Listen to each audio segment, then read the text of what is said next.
For a brief, shining moment in tech history, one device was king. It wasn't just a phone, it was a status symbol, an addiction, and an indispensable tool for everyone from CEOs to world leaders. It was the BlackBerry. In 2007, they controlled nearly half of the entire smartphone market. 5 years later, they were on a fast track to zero. How did a company so dominant get so completely outplayed? This is the story of the ultimate rise and the catastrophic fall. Before BlackBerry, email was chained to your desk. A Canadian company called Research in Motion, or RIM, changed that with one killer feature: push email. Your messages found you instantly. They paired this with a secure network and the most satisfying physical keyboard ever put on a device. It was a productivity powerhouse. It became a crackberry, so addictive that users couldn't put it down. And with BlackBerry Messenger, an exclusive and encrypted messaging app, they built a loyal, locked-in community. They were on top of the world. They were untouchable, or so they thought.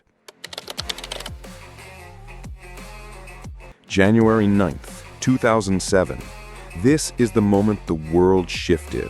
When Apple unveiled the iPhone, BlackBerry executives reportedly laughed. They saw a flimsy toy with no keyboard, a weak battery, and poor security. What they failed to see was that the iPhone wasn't just a phone.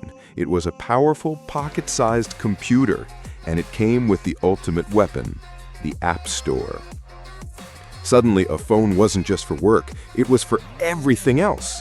While BlackBerry was focused on making a better email machine, the iPhone and Google's new Android OS were creating a universe of apps, games, and entertainment.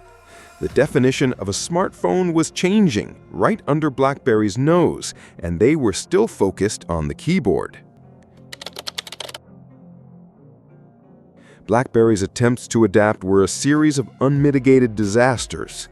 Their first touchscreen, the BlackBerry Storm, was buggy and universally hated. Their iPad competitor, the Playbook, launched without a native email app, the one thing they were famous for. They were arrogant. They underestimated their competition, and, more importantly, they misunderstood their own customers, who were quickly realizing they wanted apps more than they needed a physical keyboard. The fall was swift and brutal. Professionals switched to iPhones.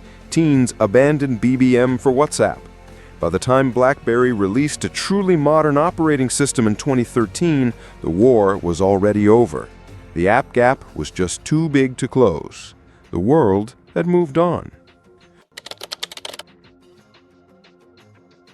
So what is the lesson of BlackBerry?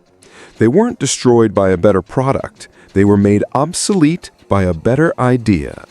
They perfected the horse-drawn carriage just as the automobile was being invented. Today, BlackBerry has successfully reinvented itself as a cybersecurity and automotive software company. But their fall from consumer glory is a powerful warning to every tech giant: innovate or evaporate. Because no matter how big your kingdom is, it can all disappear in the blink of an eye. Did you ever have a BlackBerry? I want to hear your stories in the comments below. If you enjoyed this video, give it a like and subscribe to EverTech for more stories behind the tech that changed our world. See you next time.